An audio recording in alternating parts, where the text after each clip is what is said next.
हामी फागुन महिनालाई 11 महिना भन्छौँ र वैशाख महिना 1 महिना, जेठ महिना 2 महिना यसरी भन्छौँ। 11 महिना भनेको 11 को अङ्कमा सूर्य ग्रह रहने भएका कारणले गर्दा वा कुम्भ राशिमा महिनाभरि नै सूर्य ग्रह रहने भएका कारणले गर्दा हामीले 11 महिना भनेका हौँ। तपाईँ धनु राशिका साथीका लागि 11 महिना अथवा 11 को अङ्क भनेको तृतीय स्थान, पराक्रम स्थान भनेर ज्योतिष शास्त्रमा यसरी व्याख्या गरिन्छ।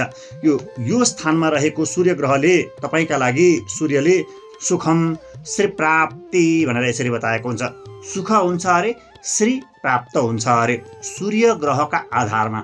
सूर्य ग्रह भनेको आफैमा आभा शक्ति हो, औरा शक्ति हो, मान्छेले पत्याउँछन्।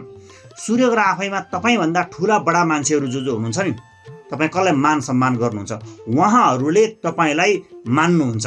ठिक छ, यसले गरेको काम ठिक छ, यिनले गरेको काम ठिक छ, यिनी ठिक छिन् अथवा अब सप्रिन्, अब राम्रो गर्छिन्।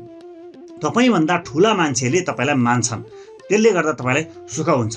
तपाईँलाई आगो, सूर्य ग्रह भनेको आगो, आगोले राम्रो साथ दिन्छ। जहाँ जहाँ आगो, सूर्य भगवानको तेजले राम्रो साथ दिन्छ। यसो भएका कारणले गर्दा सप्तरङ्गी किरण हुन्छ नि, त्यो हामी इन्द्रधनुष भन्छौँ होइन, इन्द्रणी लागेको भन्छौँ। हामी मान्छेले मात्रै देख्छौँ, त्यो 7वटा रङ चाहिँ मान्छेले मात्रै देख्छौँ।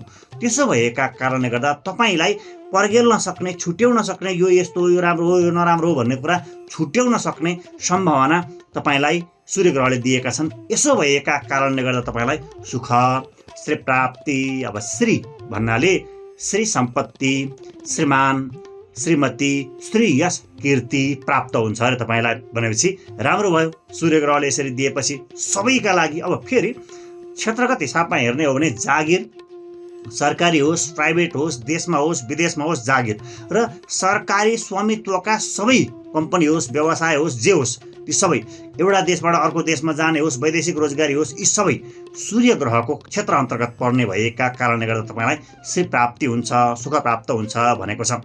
सँगसँगै बुवाको कारक ग्रह हो। तपाईँ बुवा वा बुवा समानका व्यक्तित्वहरूसँग तपाईँले आशीर्वाद लिँदा भयो, सल्लाह लिँदा भयो, रुपैयाँ पैसा लिँदा भयो, लगानी लिँदा भयो, यो महिनामा तपाईँलाई यति क्षेत्रबाट राम्रो छ।